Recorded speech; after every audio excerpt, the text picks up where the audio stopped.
세상에서 실패하거든 그 손못 자국 만져라. 고된 일하다가 힘을 얻으리 그 손못 자국 만져라. 그 손못 자국 만져라. 그 손못 자국 만져라. 그가 널 지키며 인도하시리 그 손못 자국 만져라.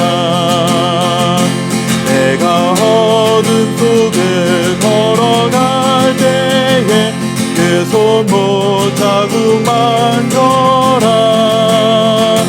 주가 참 평안을 내게 주시리 그 손못 자국 만져라. 그 손못 자국 만져라. 그 손못 자국 만져라. 주가 널 지키며 인도하시리 그 손못 자국 만져라. 내가 부활의 주 따라가려면 그 손못 자국 만져라.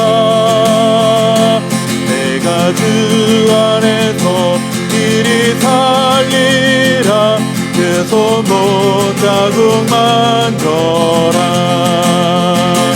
그 손못 자국 만져라. 그 손못 자국 만져라. 주가 널 지키며 인도하시리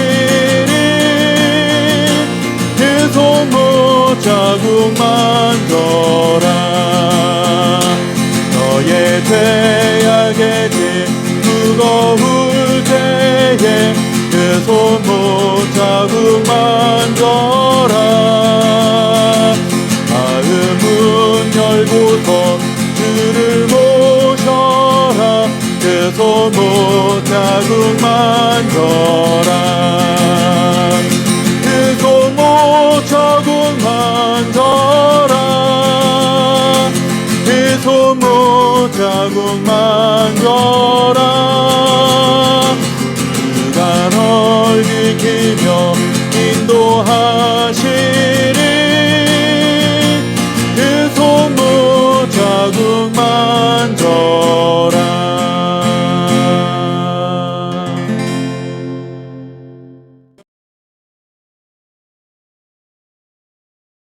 그들에게 이르시되 안식일에 선을 행하는 것과 악을 행하는 것, 생명을 구하는 것과 죽이는 것, 어느 것이 옳으냐 하시니 그들이 잠잠하거늘 그들의 마음이 완악함을 탄식하사 노하심으로 그들을 둘러보시고 그 사람에게 이르시되 내 손을 내밀라 하시니 내밀매 그 손이 회복되었더라. 아멘. 착한 아이 컴플렉스라는 것이 있습니다. 다른 사람들에게 착한 아이라는 반응을 듣기 위해, 그렇게 인정받기 위해 자신의 욕구와 소망을 억압하는 말과 행동을 반복하는 것을 말합니다.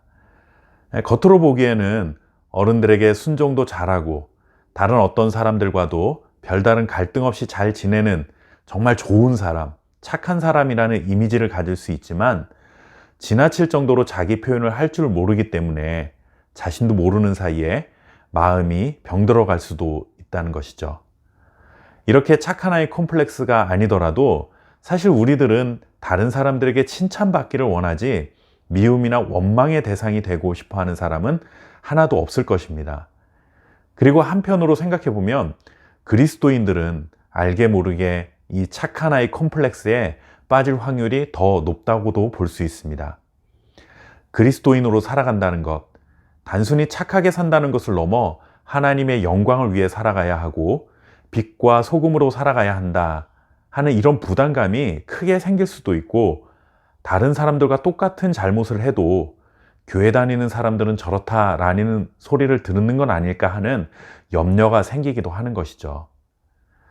그러다 보니 아무리 바른 말이라도 남들의 눈치를 살피게 되고, 화가 나도 화를 내지 않고 무조건 참아야 하고, 내가 하고 싶은 것을 먼저 말하면 이기적인 사람으로 여겨질까 해서 그냥 다 괜찮다는 식으로 반응을 하게 되는 경우들도 분명히 있을 것입니다. 그런데 오늘 예수님은 우리가 생각하는 착한 아이처럼 그렇게 살아가지만은 않으셨습니다. 예수님을 반대하는 자들이 또다시 예수님께 시비를 걸죠.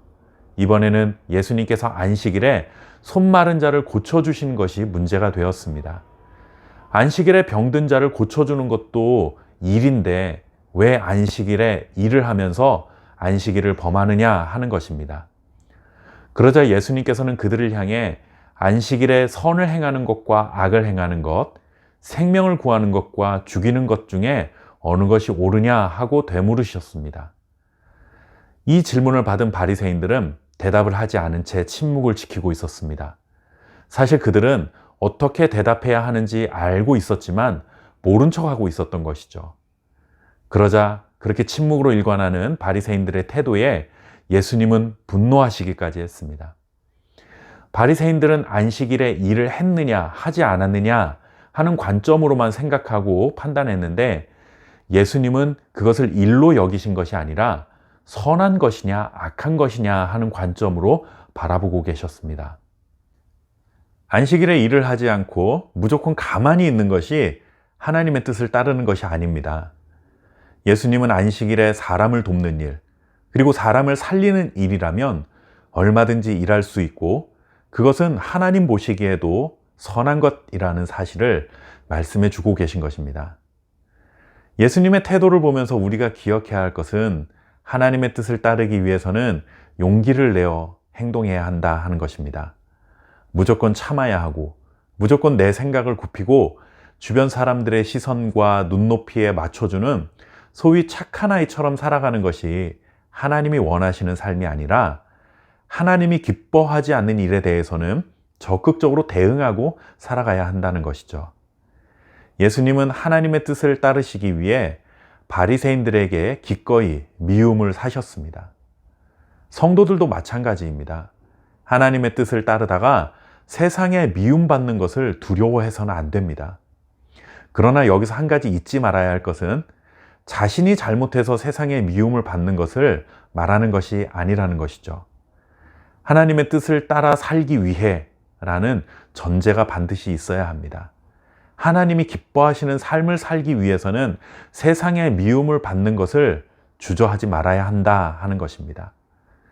예수님은 그저 착하게 살면서 남에게 피해 주지 않고 남의 마음에 상처를 주지 않는 그런 삶을 살아가시기 위해 이 땅에 오신 것이 아니라, 도움이 필요한 자들을 돕고 섬기기 위해서는 자신이 얼마든지 미움을 받을 수도 있다는 사실을 각오하셨던 분이셨습니다.